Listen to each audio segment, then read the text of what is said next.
को बताएंगे। रसूखदार निजी ट्रस्ट पर मेहरबानी का ये कैसा खेल, ये सवाल उठ खड़ा हुआ है। पहले 185 करोड़ की लागत का प्रोजेक्ट विकसित करने का सरकार को दिखाया सब्जबाग, फिर कौड़ियों के दामों में ट्रस्ट ने अलॉट कराई बेशकीमती जमीन। ये ट्रस्ट है पूरणमल फुलादेवी मेमोरियल ट्रस्ट। इस ट्रस्ट के ट्रस्टी हैं एसएस अग्रवाल। भारी रियायती दरों पर 64,000 वर्ग मीटर बड़ी जमीन का आवंटन कराया। पूरणमल फुलादेवी मेमोरियल ट्रस्ट ने सस्ती दरों पर जमीन हासिल की थी। अब इसी ट्रस्ट ने बेशकीमती जमीन को सब लीज पर देने की मांगी परमिशन। रसूखदार ट्रस्ट के आवेदन पर जेडीए में सरपट फाइल भी दौड़ रही है। जेडीए ने आवंटन की शर्तों में बदलाव के लिए पत्रावली भिजवाई। यूडीएच को नियमों को दरकिनार कर ट्रस्ट को फायदा पहुंचाने के लिए यूडीएच भेजी पत्रावलियां। क्या नगरीय विकास विभाग निजी ट्रस्ट के आवंटन की शर्तों में बदलाव करेगा, ये बड़ा सवाल है, या फिर नियमों को दरकिनार करने के वक्त आवेदन को खारिज करेंगे। पूरणमल फुलादेवी ट्रस्ट को वर्ष 2002 में भी आवंटित हुई थी रियायती जमीन। उक्त जमीन के आवंटन शर्तों की पालना को लेकर कई शिकायतें, और फिर इसी ट्रस्ट ने मोटा मुनाफा कमाने के लालच में बनाया प्लान। जिस उद्देश्य के लिए जमीन कराई आवंटन, उसकी पूर्ति किए बिना कर दिया बड़ा खेल।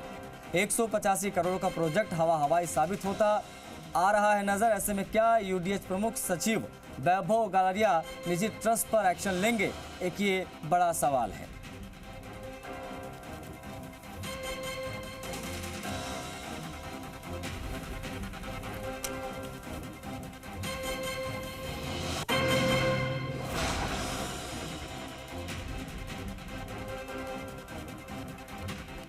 राम सिंह राजावत हमारे सहयोगी कनेक्ट हो गए, उनसे बातचीत करेंगे। राम सिंह, रसूखदार ट्रस्ट पर मेहरबानी का ये कैसा खेल दिखाई दे रहा है, पूरा प्रकरण क्या है, जरा पहले वो समझाइए।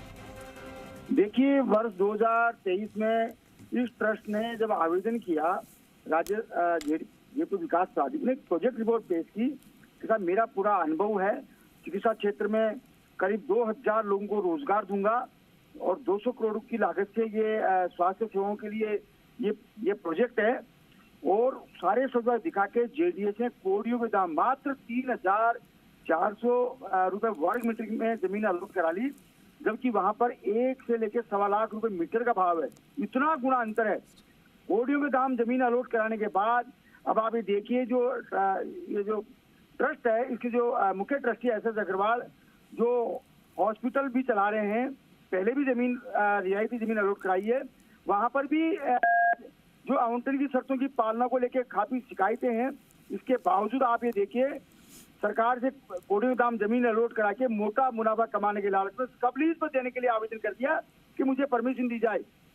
वो जो प्रोजेक्ट पेश किया सरकार में, वो तो बना ही नहीं, हवा हवाई हो गया। और अब जो है इस जमीन को सब लीज देने के लिए, ताकि पैसा कमाया जा सके। जिस उद्देश्य के लिए जमीन अलॉट कराई, वो उद्देश्य भी पूरा नहीं हो पा रहा।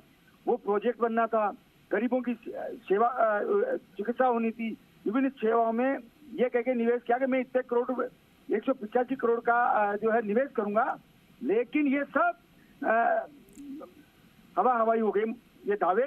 तो आखिर अब देखिए, सरकार में जो जयपुर विकास प्राधिकरण अधिकारियों ने साठगांठ करके तो ये प्लान जो सब मांगी जा रही है सब लीज देने के लिए, और जेडीए में फाइल सरपट दौड़ती है, जोन उपायुक्त से लेकर के और ऊपर तक फटाफट फाइल दौड़ती है और यूडीएच में पहुंच गई। अब सवाल ये है कि क्या वैभव गालरिया पूर्व में जो है इस ट्रस्ट की जो तमाम शिकायतें हैं, इन शिकायतों पे जमीन का आवंटन रद्द करते हैं, या फिर आवंटन में आवंटन की शर्तों में बदलाव करते हैं। नहीं तो इसकी संभावनाएं कितनी है राम सिंह, इसकी संभावनाएं कितनी है कि ये नगरीय विकास विभाग निजी ट्रस्ट के आवंटन की शर्तों में बदलाव करेगा, जब एक तरफ ही कहा जा रहा है कि रसूखदार है मामला?